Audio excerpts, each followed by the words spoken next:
अपनों से दूर हो जाते हैं, रिश्तों में खटास आ जाता है और इन बुरे ख्यालों को हम अपने आप पर इस कदर हावी कर लेते हैं कि किसी भी काम के लिए अपने आप को योग्य नहीं समझते। आखिर इसके पीछे की वजह क्या है? क्यों हमारे मन में रुक रुक कर बुरे ख्याल आते हैं? क्या वाकई हमारे कुंडली में ऐसे ग्रह बनते हैं, ऐसे योग बनते हैं जो कि इन बुरे ख्यालों के लिए जिम्मेदार होते हैं? आचार्य जी हमारे साथ मौजूद रहेंगे अगले आधे घंटे तक। इन्हीं से जानेंगे कि आखिर बुरे ख्यालों की वजह क्या कुछ है। आचार्य जी आज क्या कुछ खास बताने वाले हैं? आज बिल्कुल, तमाम दर्शकों को हम समझाना चाहते हैं। चंद्रमा मन सो जात, चक्षो सूर्यो न जायत, सूत्राद्वाश प्राणस्य मुखादग्नि न जायत। यजुर्वेद के अंदर बताया गया है मेरे भाई बहन कि जिसकी पत्रिका में चंद्रमा पीड़ित हो जाएगा, सीधा चंद्रमा का सीधा संबंध कहां से है? आपके मन से। आपके जीवन में जो मन का प्रभाव है ना, सुख दुख अच्छा बुरा, वो सारा प्रभाव चंद्रमा के माध्यम से देखा जाता है। और जिनकी पत्रिका में चंद्रमा नीच राशि के अंदर विराजमान है, चंद्रमा छठे आठवें 12वें भाव के अंदर विराजमान है, जिनकी पत्रिका में चंद्रमा का ग्रहण लगा हुआ है, जिनकी पत्रिका में चंद्रमा शनि साथ में विराजमान है, जिनकी पत्रिका में चंद्रमा पर अशुभ ग्रहों की दृष्टि जा रही है, ऐसे जातकों का जो जीवन देखा गया है, उनके जीवन में समस्याओं पीड़ाओं का योग बना रहता है। हर समय उनके जीवन में कुछ न कुछ अशुभ होने के, हमारे ऐसे काफी दर्शक हैं जो इस कार्यक्रम को देख रहे हैं। बहुत ध्यान से आपको देखना है, क्या आपके जीवन में भी ऐसा प्रभाव आ रहा है? कहीं आपके हृदय के अंदर बार बार विचार, कुछ न कुछ गलत होने की आशंका, आपको ऐसा महसूस हो रहा है कि आपके साथ कुछ गलत होने वाला है, आपके जीवन में कुछ पीड़ा का योग बनने वाला है, आपके परिवार में कुछ आपदा का योग बनने वाला है। कहीं न कहीं से आपका चंद्रमा खराब है। चंद्रमा मन सो जाता है। मन का राजा कौन है? मन के ऊपर जो दायित्व है चंद्रमा का बताया गया है मेरे भाई बहन। चंद्रमा मन सो जाते, चक्षो सूर्यो न जायत, सूत्राद्वाश्य प्राण से मुखादग्नि न जायत। चंद्रमा मन की इंद्रियों पर जब कंट्रोल कर लेते हैं, मन की इंद्रियों को एकदम अपने हाथ में ले लेते हैं, तो मनुष्य का जो राजा रूपी स्वभाव हो समाप्त हो जाता है। उसके जीवन में अशांति पीड़ाओं का, नकारात्मक चीजों का समावेश हो जाता है।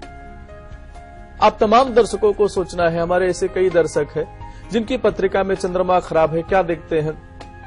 उनके जीवन में कुछ न कुछ अशुभ होने की आशंका बनी है। पहली बात तो कोई कार्य उनका विचारों का बनता नहीं, अगर कुछ बनता भी है बड़ी विलंब से बनता है। उनके जीवन में असफलताओं का, समस्याओं का योग बना हुआ है। कभी उनको स्वास्थ्य से संबंधित पीड़ाओं का योग बन जाता है, कभी उनके जीवन में आप देखते हैं व्यापार कार्य, क्योंकि उनके जीवन में एकाग्रता नहीं रह पाती।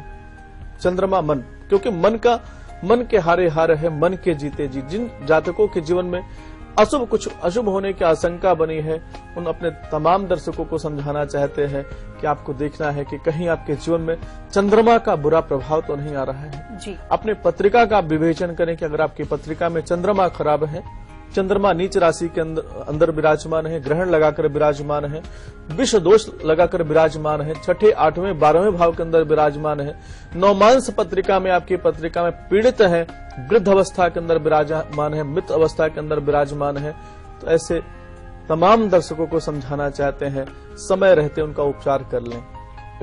उनके बुरे प्रभाव से बचने के लिए जो आपको वेदों के अनुसार जो उपाय बताए गए उस उपाय को करना प्रारंभ कर दें। क्योंकि जिन जातकों के जीवन में चंद्रमा खराब देखा है, उनके जीवन में हमने नाना प्रकार के दुखों का योग देखा है, नाना प्रकार समस्याओं का योग देखा है। मेरे भाई बहन, अगर आपके जीवन में भी इस प्रकार के प्रभाव आ रहे हैं तो कार्यक्रम के लास्ट में मैं महा उपाय बताऊंगा, उसको आपको करना है। और किन कारणों से आपके जीवन में ऐसा प्रभाव आता है उस पर भी हम जरूर चर्चा करें। बिल्कुल, अशुभ होने का भाव बना रहता है जिसकी वजह से आप डर के साए में जीने को मजबूर होते हैं। साथ ही आपको बता दें कि आपकी टेलीविजन स्क्रीन पर नंबर्स लगातार फ्लैश कर रहे हैं, आप इन नंबर्स पर कॉल कर सकते हैं और सीधा विनोद जी से अपना कोई भी सवाल पूछ सकते हैं। साथ ही आप मेल्स के जरिए भी सवाल पूछ सकते हैं। हमारी मेल आईडी है tare@liveindia.tv। साथ ही आपको ये भी जानकारी दे दें कि रोज की तरह कुछ ही देर में बात करेंगे अपने खास सेगमेंट यानी कि फिट है तो हिट है में, जिसमें हम बात करते हैं हर एक समस्या के बारे में और उसके निवारण के बारे में। तो आज कौन सी समस्या के निवारण की बात होगी, उसके लिए आपको करना होगा थोड़ा सा इंतजार और फिलहाल कॉलर्स का सिलसिला शुरू हो गया है। विनोद जी, पहली कॉलर हमारे साथ जुड़ गई है, जयश्री जुड़ गई है इंदौर से। जयश्री जी, स्वागत है आपका, पूछिए अपना सवाल। नमस्ते मैडम। नमस्ते पंडित जी। जय माता दी। सर, मेरे लड़की के लिए पूछना है मुझे। उसकी बर्थ डेट है 30/7/91 जी। और शाम के 7 बजे। जन्म स्थान खामगांव, जिला बुल्ढाना। जी। सर, इसकी शादी कब तक होगी, किस दिशा में होगी और लड़का किस क्षेत्र में कार्यरत होगा? और मेरा दूसरा प्रश्न है, क्या इसे गवर्नमेंट जॉब मिलेगी? अभी प्राइवेट टीचिंग में चल रही है।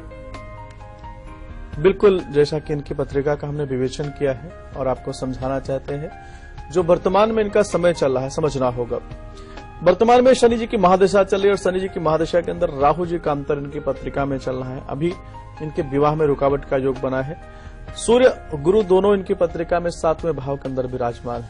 हमने अपने महा कार्यक्रम के अंदर जो विवाह के लिए महा एपिसोड किया, अगर आपने काफी समय से इस एपिसोड को देख रहे हैं तो हमने बताया था, जिनका 7वां भाव पीड़ित होगा उनके विवाह में रुकावट का योग बनेगा और विवाह हो भी जाता है तो कहीं न कहीं से वहां पे अशांति परेशानी का योग बन सकता है। इस कार्यक्रम के माध्यम से आपको हम समझाना चाहते हैं, आपकी बच्ची की पत्रिका में जो 7वां भाव पीड़ित है उसका उपचार करके अच्छी तरीके से पत्रिका का मिलान करके, क्योंकि अभी विवाह बिल्कुल मत करिएगा।